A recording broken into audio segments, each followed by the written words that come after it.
Boxing Ego here. If you like this video, make sure you hit the like button and also subscribe to the channel and hit the bell icon on the top of your screen to get notified when the latest new content drops.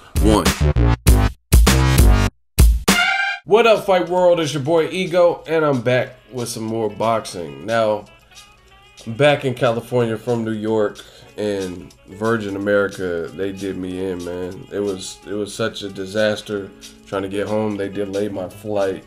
It's late at night, man.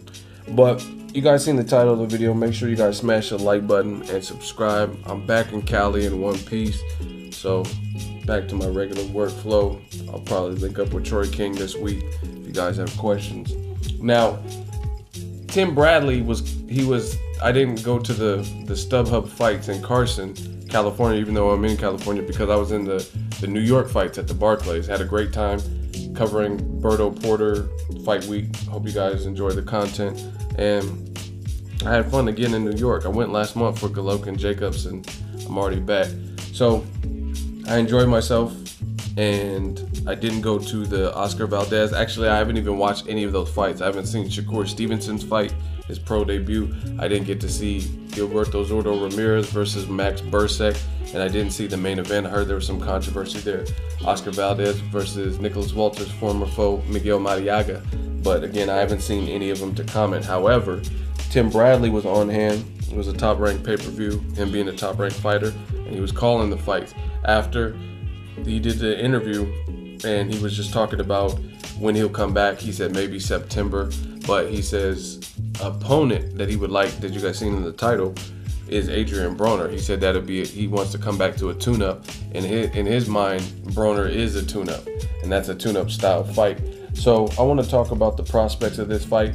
Now, I seen Bradley, and I interviewed him probably a month and a half ago in Fresno, and I just literally interviewed Broner after the fight with Berto Porter. Immediately after I caught up with him, the interviews are on the channel. I asked him about Canelo moving up in weight, because he moved up in weight. I asked how it felt being in the public eye anytime these shot up vehicles and all these situations happen. And Broner's in good shape. Broner, like you can already see he had like just a t-shirt on or whatever. He's already in good shape. And I've seen on his Instagram and stuff in recent memory, in recent weeks and months, he's been kind of keeping his weight down and still training. He said he wants to come back by June, July, and I think that'll be a good look. He has no opponent now. The logistics, I don't know. I don't think it would work for making a Bradley versus Broner fight by the summer, June or July. And the reason being is Top Rank a lot of times likes to keep fights in-house as much as they can with their fighters or fighters outside of the PBC series. You know what I mean? Like Jeff Horns and Pacquiao. Horrible fights like that. But I don't know, because they were talking about, at one point, Bob Arum expressed interest in making Broner versus Pacquiao, but obviously that fell apart. He said Broner wanted too much, but I don't know. I don't know the numbers. I'm not in the negotiating, but Broner wants to get paid. He knows what he brings to the table, and there's nothing wrong with that. I mean, I feel the same way. I've done with just doing this boxing stuff, I'm not even trying to sound no type of way or cocky, but I've already done a lot of pro bono work and free work and stuff like that, and that's what you do. You improve your hustle. You work so hard to the point people have to pay you for your services and your time and things like that. And I mean, that's kind of what it is. So if somebody wanted me to, let's say, direct a video, I'm not about to do it for free. I've done enough free videos, stuff like that. So I don't blame Broner for wanting to get cashed out in a brutal sport like boxing when he knows he's going to be selling the fight. We all know, people always say, like, it's one thing to be just a fan, but it's another thing this is what I do full time. This is my job. I don't have a daycare. I don't slang rocks. You know what I mean? This is what I do. And in saying that, it affords you the opportunity to get a real good pulse on the boxing world.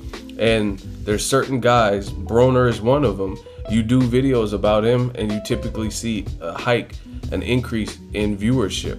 Like if I make a video about Even like Oscar Valdez versus Miguel Mariaga, and this is no shade to him, but I like Valdez, but the reality of the situation from what I've seen, if I do a video about that, it's not going to get the same amount of views as Broner's van just got shot up, or his SUV or whatever. And that's a fact. I've done enough videos with Broner and every other fighter for that matter, you know what I'm saying? So I try to cover everything, but there's certain guys, the Canelos, the Broners, Mayweather, Golovkin, and you talk about them, those are the bigger names, so people want to talk about them and the viewership increases. So I don't fault Broner for that. As far as the Bradley fight, I don't agree with Bradley in the sense of I don't think Broner's a tune-up. You could say whatever you want. He lost to Porter. You just seen what Porter had his success with Berto. I mean, and Broner did that. It was at a catchweight, but he wasn't a big welterweight, and he didn't get stopped by Porter. In fact, he's the only person, including powerful welterweights like Keith Thurman, that even dropped Sean Porter. So Broner, whether you like it or not, Broner can scrap. Like that's almost shocking to me that Andre Berto, a guy with a vicious uppercut and power, snappy power, like yap, couldn't get off to the point where it looked like he really buckled Sean Porter. I mean, I watched the fight live, so I have to go back and watch it, but I'd never seen that. Same thing with Keith Thurman. I do think Keith Thurman hurt Sean Porter. I think he just has a hell of a chin, but he didn't drop him, right? And Broner did, after losing 11 rounds, in the 12th round, still had enough snap and enough speed and athleticism to catch him with that check hook. And I mean, I don't know, you could say whatever, maybe it was the catch weight or whatever, but we'll never know. All we know is the fact, and Broner dropped him. So Broner gets a bad rap. I think it's like he has kind of that Mayweather vibe where people, they start looking at the antics and the personality and then combining that. I was at Broner's last fight. I covered Broner Granados. I had a good time at that in Cincinnati, since the Natty showed me love. And I mean, he said he had an injured hand and he was scrapping, so Broner can scrap. I don't think it's easy because I think Tim Bradley is a elite level fighter. So all in all, it's a great fight. I don't think it's a tune-up for Bradley for sure, and I don't think it's an easy fight for Broner. Broner's flat-footed, but this is the thing that I like about it, is you don't know what the hell Bradley's gonna do. That's just his DNA. He's a fighter, he's a warrior. His dad was having him do some Navy SEALs type grueling training when he was a kid, and you really don't know. You don't know what to expect, because fights where I thought Bradley should have boxed more, he came out super aggressive. Like the Jesse Vargas, he was like real aggressive. I didn't think he would come out that aggressive, but he did. The fight with Ruslan Provodnikov, a known Russian puncher, came out super aggressive. He did what was right versus Marquez because he knew better, because I think he respected Marquez. Like, he knew he couldn't. Marquez will capitalize on your mistakes. We've seen it in the Pacquiao 4 fight.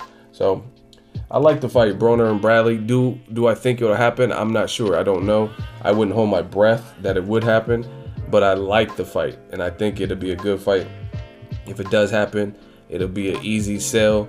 And you can say whatever you want with Bradley. I just want to see Bradley come back, because Bradley ain't fought in a while. He ain't fought since April of last year, and he's too good of a fighter to not fight, or to fight that infrequent. The only guy that really beat him was Manny Pacquiao, and that's a guaranteed Hall of Famer. You know what I mean? So there's not really any shame in that. Let me know what you guys think. Broner versus Bradley. I think it's a great fight. Drop it in the comment section. Make sure you share the video, like the video as always. Hate, comment, and subscribe. Till next video is Ego signing off. So if you enjoyed this video and want more content like this on the channel, you can show your appreciation by going to the PayPal donate button or the YouTube support button. And you can donate any amount that you feel is equivalent to the value of this video. Much more to come. Thank you guys for your support. Boxing Ego, the future of boxing.